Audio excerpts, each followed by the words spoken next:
You've stumbled upon Creeping with Armstrong. Run for your lives. Okay, well, we're starting now.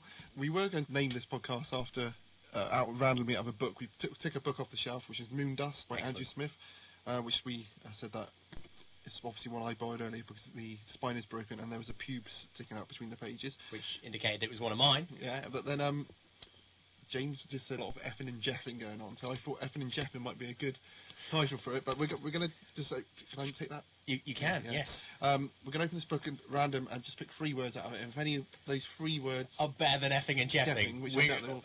Okay, read the word I'm pointing at. It's the word creeping. And creeping. With? Oh, man. Armstrong. Yeah, creeping with... Right, so I'm going to be... Creeping with Armstrong. Creeping with Armstrong or effing and jeffing. Okay, the premise behind this is that when we were at school, because I'm Ross, by the way. And I'm James, yes, hello.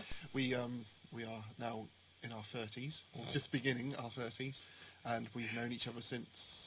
We were 12. Yeah, so, and we used to listen to, well, James used to force me to listen to Danny Baker every Saturday morning after his golfing lessons, before we went to the comic shop.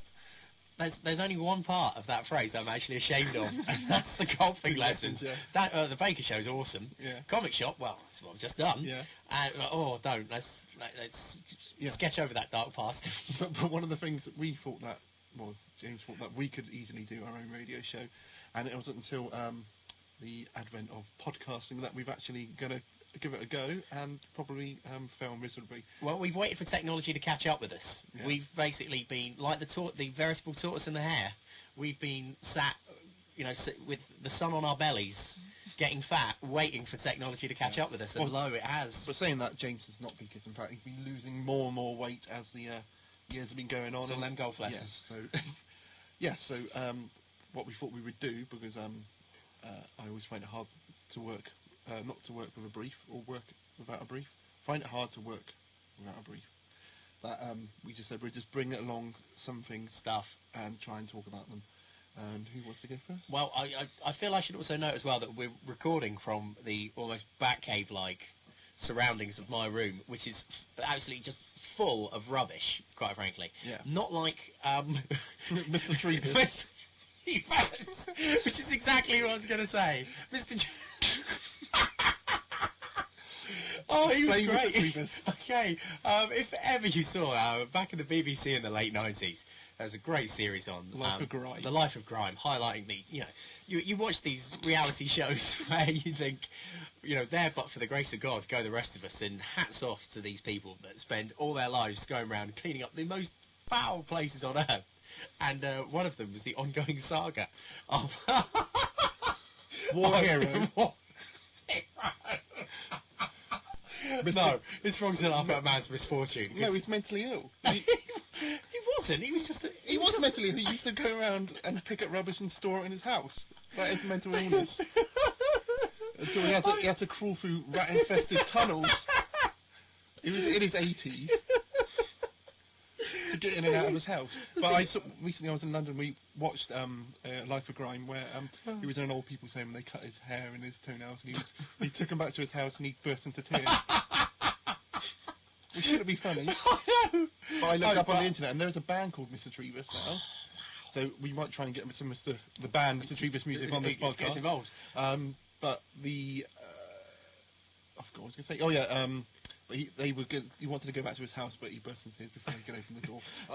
Yes, so... Because I thought he was just in a state of disrepair due to the death of his wife. No, he was just mental... Where have I got that from? Have I just invented that? That's seeing you into your own future. Again. But yeah, apparently he was a war hero. Yeah. But saying that, maybe he's not. Maybe he fought with the Nazis.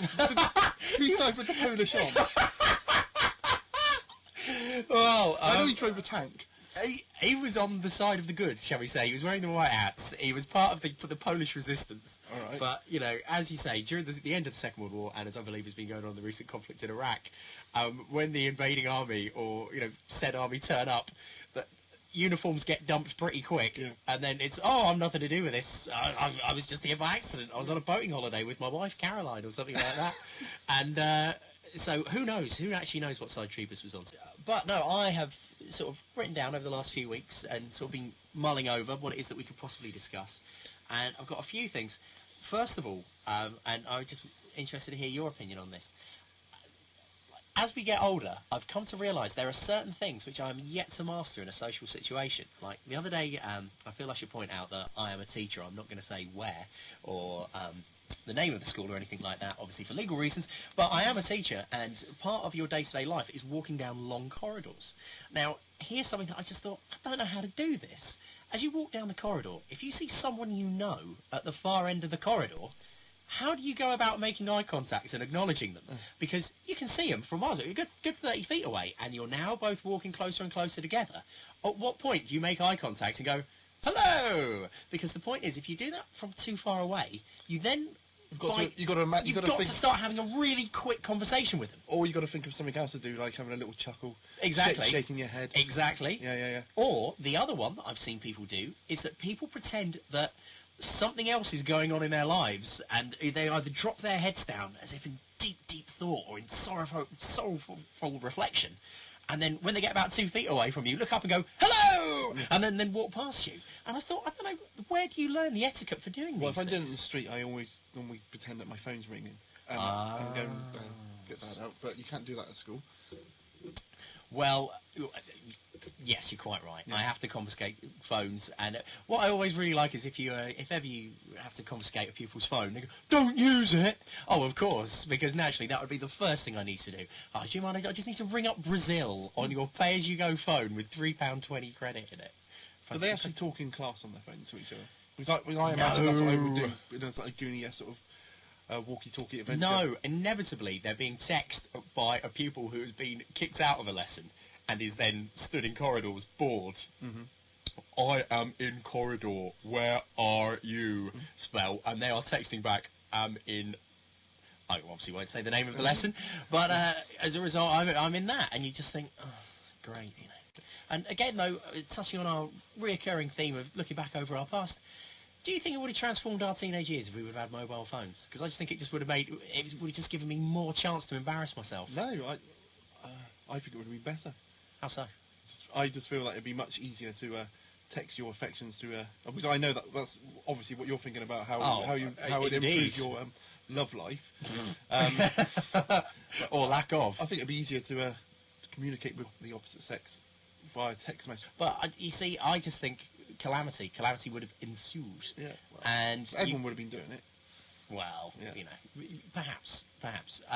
But whereas as it is, I think there's something quite grand and old-fashioned about, you know, you can say to kids, now you have to believe this when we say you would have had to rung up the building the person was in the vain hope that they were in there. Yeah. And always that terrifying thing of, oh no, such and such's mum, dad, bizarre older brother or sister is going to pick up the phone, and then you're forced into, again, another social convention, the awkward 2-minute conversation of, hello, how are you? Yeah. I'm fine, thank you. Well, the only times I ever did it, I had to go and find myself a phone box to do it. Why? Well, I couldn't make the phone call at home. I got brothers and sisters and parents who could overhear it. But you've got more. Your house is like a branch of Maplin's. Did you not have an extension lead that you could have then taken up to your loft? Maplin's the electrical retailer, not Maplin's the holiday camp. That's made famous by Heidi High. Yeah, and Ted Bovis and Spike.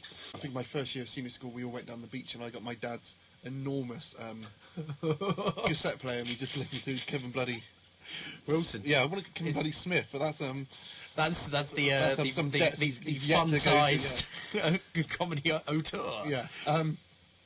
Yeah, but somehow I managed to fill the whole of the tic deck up with sand, and it would never work again. I got told off for that. And also the big blanket I bought from home got filled with sand, and it was so heavy to carry on my own sunburnt shoulders. It was like a Hessian sack virtually by the end of the day.